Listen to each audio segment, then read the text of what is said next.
Winter days in Boston were short, and dusk came early. On this particular evening, the sky outside was a soft gray, and light snowflakes drifted down, covering the streets in a thin white layer. From her office window high above the city, Caroline Miller stood quietly, looking at the familiar skyline of her hometown.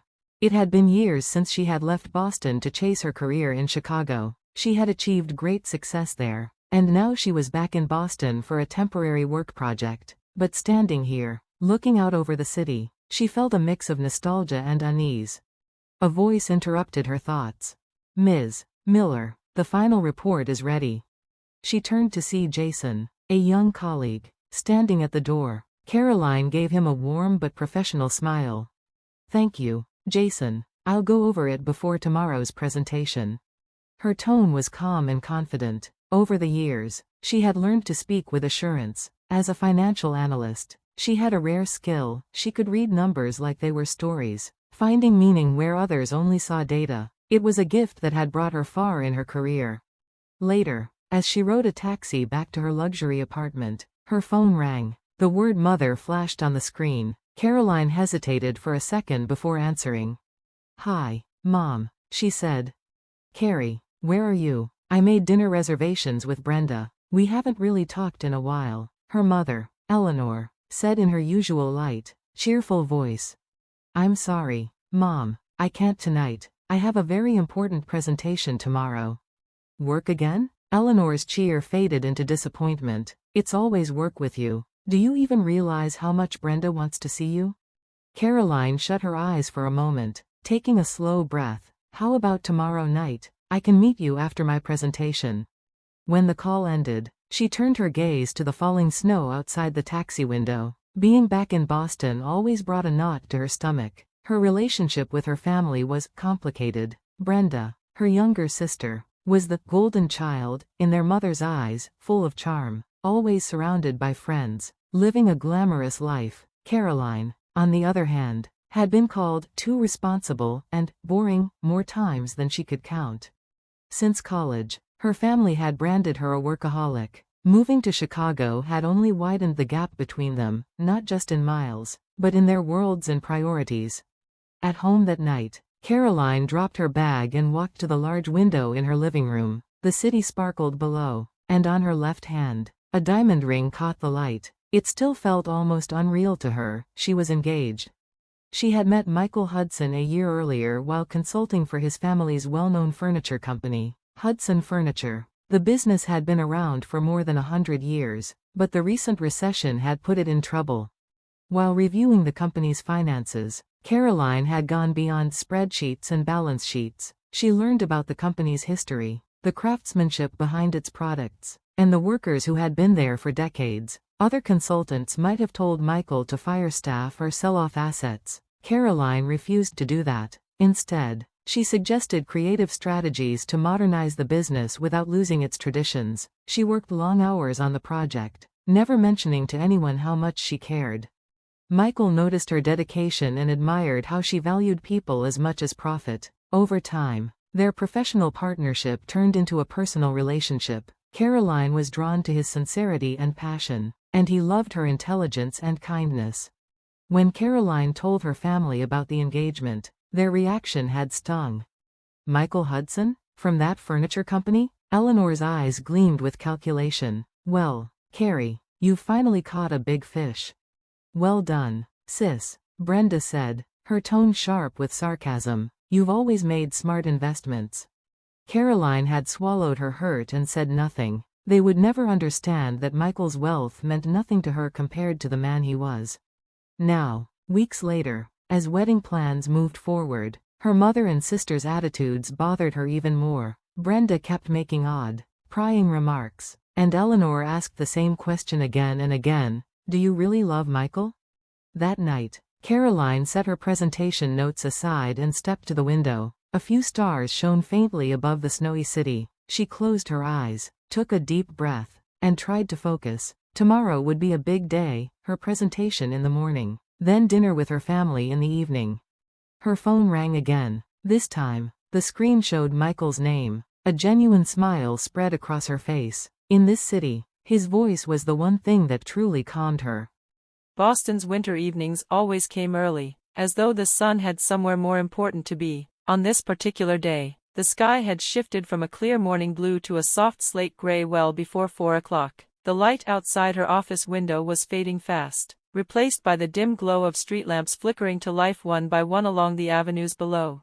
From the 12th floor, Caroline Miller had the kind of view that could make even a bad day feel cinematic. The narrow streets wound between rows of stately brick townhouses, their windows framed with evergreen wreaths and warm yellow light. In the distance, she could make out the spires of churches, a clock tower striking the quarter hour, and far beyond that, the faint shimmer of the harbor where the last traces of daylight bled into the water.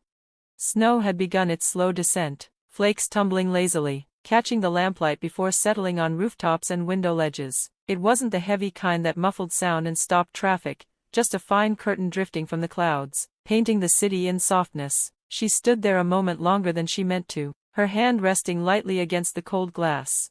It had been years since she'd last called Boston home. Chicago had claimed her for more than a decade, reshaping her life in ways she hadn't anticipated. Yet standing here, looking out over the familiar streets, she felt both at home and displaced, as though she'd stepped into a dream she'd had long ago. This city was still in her bones, but it no longer belonged entirely to her. She hadn't come back for nostalgia. This was business, a temporary, high-stakes project that her firm had entrusted to her because she had a reputation for thriving under pressure. That was the official reason. The unofficial reason, the one she kept to herself, was harder to put into words, a quiet ache she hadn't expected to feel on her return. A knock on the door pulled her out of her thoughts. "Ms. Miller, the final report is ready."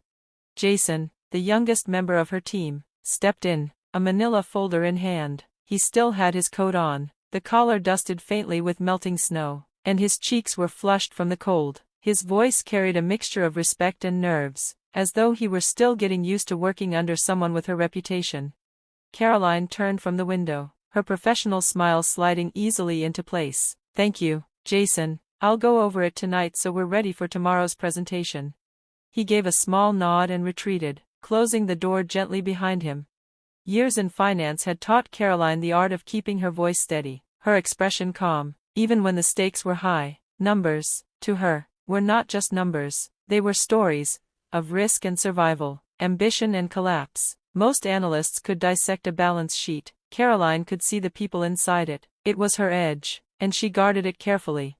By the time she left the office, the city had slipped fully into night. The snowfall had thickened, swirling in tiny whirlpools under the street lamps. She slid into the back seat of a waiting taxi, the leather cool against her palms, and watched as the reflections of neon signs and traffic lights rippled across the wet streets.